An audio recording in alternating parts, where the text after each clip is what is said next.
In this video, I show you how to make this easy autumnal Inktense illustration using Derwent Inktense pencils.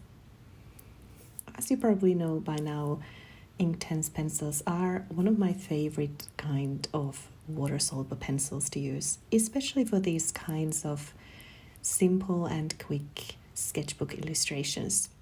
And I put together some months ago this set of 24 pencils for autumn months. And as we are approaching November, I feel that it is soon time to kind of shift towards more wintry colorsy. But I wanted to still use these pencils at least once for autumn illustrations before we enter those winter months. So I'm going to today draw this little golden mushroom that's in the middle of a forest, and all kinds of fun little details and background to it. But the mushroom will be the main kind of leading actor in this little drawing. I will start by making a very rough initial sketch so that I know where I want to add and what. And at this point it's totally fine that the lines are overlapping. You know, Inktense is wonderful in layering, so it's totally okay to make these kind of sketches where you just put some outlines and then later you can decide. So later you can then decide what comes to front and what is more in the background. And then I start adding the first layer of color, and I start with the background. I will add some blue to indicate perhaps the sky, and then some rocks and leaves, and just this forestry background to mushroom. And once we have the first layer of color there, then we will start adding details and shadows and highlights. So there will be many steps, but as you know, with Inktense pencils, the key is really to, first of all, I think, mix the colors. I love mixing them on paper, and that's what you will see a lot in this video, but also to build the layers, and kind of that way you can bring more intensity to the picture. So I hope that you will enjoy, and maybe you want to also draw and paint along with me. Throughout the video you will see me using many of my favorite techniques and kind of maybe also sharing some tips how to use Inktense pencils. As said, one of my favorite things to do is mix the colors on paper. So you will see me kind of adding lots of different colors on certain objects. For example, those rocks, I will add different shades of like green and brown and grey. And then I will kind of add the water in such a way that the colors mix together beautifully. And it also depends on like how you want to use the brush, so that you can also create some texture with the kind of different brush strokes and different techniques. And also the amount of water, like how much water you add will have a big impact on the end result and how much the colors mix and how much you can see the kind of texture of the pencil markings and all that. So there are lots of different things to learn and different things to enjoy while using these pencils. The sketchbook I'm using today is Hahnemühle's watercolor sketchbook.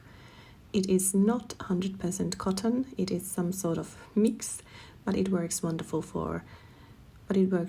for Inktense, and you have seen me using this sketchbook a lot also in my previous mixed media and Inktense videos.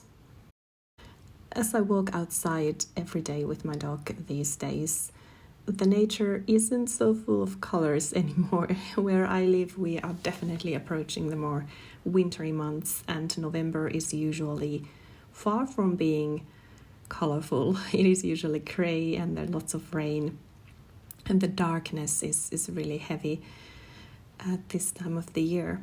So maybe with this video I also wanted to step back like for a few weeks or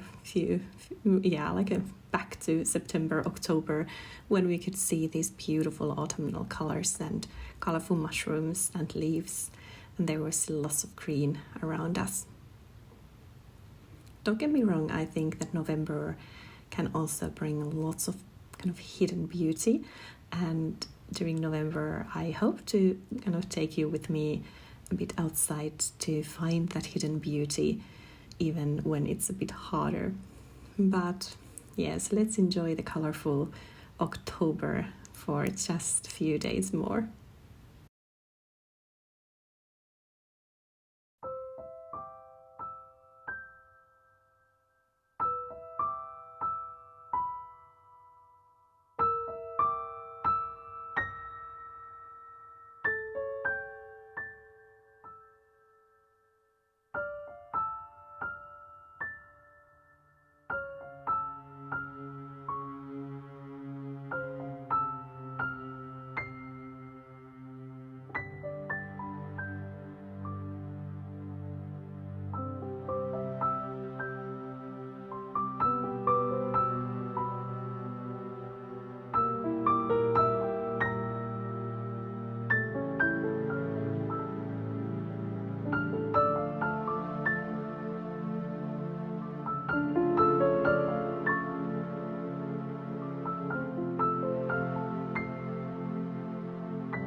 I've received a couple of questions about the brush and kind of different brushes I like to use in my videos, and here you can see me use my trusted longtime friends with these are, and here you can see me use one of my favorite brushes. So this series is by Holbein.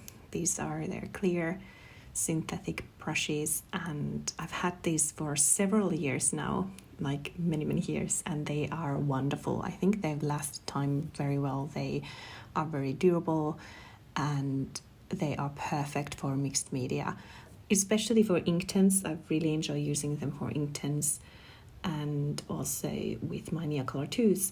These are my go-to brushes.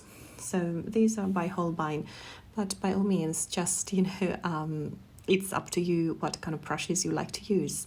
I love to use very different kind of brushes for my watercolor work. Whenever working with watercolor, I usually have something a bit softer and fluffier, something that can handle lots of water. Then when using with Neocolors or Inktense, I like to use brushes which are don't get so loaded with water. So it's much easier then to control the amount of water that I'll transfer to the paper. But these Holbein ones have been really good. At least I've enjoyed them very much. So if you want to check them out, do so. But also please share in the comments below if you have some of your favorite brushes. I'm always looking for good brushes. Not that I would be too picky. I think that brushes are important, but I like to think that if you have to invest in something, I would more likely invest in a really good quality paper and pigments. And I have some brushes that I've been using for years and years, like 10 years and more, and they still work well. But I'm always on the lookout to have that perfect brush in my brush collection, so please share in the comments what are your favorite brushes to use, especially for water-soluble pencils, and of course also watercolors. You know, I love using watercolors as well. As said, a wonderful thing about Inktense pencils is how easy it is to build layers and that way bring depth and interest to your art. And at this point, the picture looks pretty bright. There are lots of these bright yellow, orange, green. But little by little, when we start adding more and more layers, you can see the overall look getting a bit more intense and darker and moodier. And the reason I want to still add this bright color first is that we can then start adding shadows and adding the details, but there is still this bright background visible here and there, and that brings lots of interest. That brings also the impression that there is some light and sun, maybe even sunshine hitting some parts of the picture. You can see lots of examples how I am mixing the colors on a paper. And here the key is to know where to start. So if you start by activating the darkest and most intense color, then it is quite likely that that one will dominate a lot. So if you have, for example, if you have yellow and dark green and you want to activate them, mix them together on paper, start by activating that yellow, and that way you can then have that one visible as well, and the dark green won't be dominating too much. Also, make sure that you clean your brush enough. That's very important as well. So by cleaning the brush, you ensure that you're not moving the same very intense and dominating pigments around, but instead you can kind of have a fresh start with some clean water and new pigments to activate. By the way, do you remember that video where I presented you the idea of this kind of seasonal collection of 24 Inktense pencils? And I think in that video I said that the reason I wanted to do this was to inspire me to use my Inktense pencils a bit more. I have the full collection of 100 Inktense pencils, and it feels so overwhelming. And so often I just don't want to take that whole package of Inktense pencils out and start drawing. It's very difficult for me then to select the colors. I easily get so overwhelmed that the inspiration kind of just goes away and leaves me. And by putting together this more curated and limited selection of colors, I wanted to kind of give that inspiration a chance again. And I've had these available by my art desk ever since, and the trick has really worked. I'm happy to say I have been much more drawn to drawing with these pencils. I find the colors really inspiring and seasonal appropriate. I don't think there's been any occasion where I felt that some color is missing. So I'm very happy with the selection I put together, and it kind of covers all the needs, even though it only has, I believe, like a couple of yellows and one true red and orange, just one orange.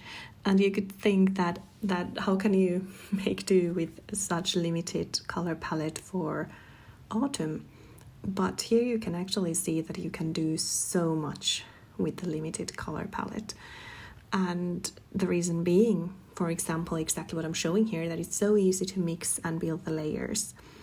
So if you haven't checked that video out yet, I will add a link to that in the description below. And please go and check that out. I hope that it inspires you as well. And I believe that new video with my winter selection of 24 Inktense pencils will come your way pretty soon. Probably not in November, since as I announced in my last video, I will be focusing November solely on Neocolor 2s and Neocolors. But after that, I think it's time to get back to Inktense pencils. So I'd say that probably early December you can see me revealing my winter selection of 24 Inktense pencils.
I hope that you've enjoyed this video, and if you have, please give it a like and consider subscribing to my channel if you haven't already.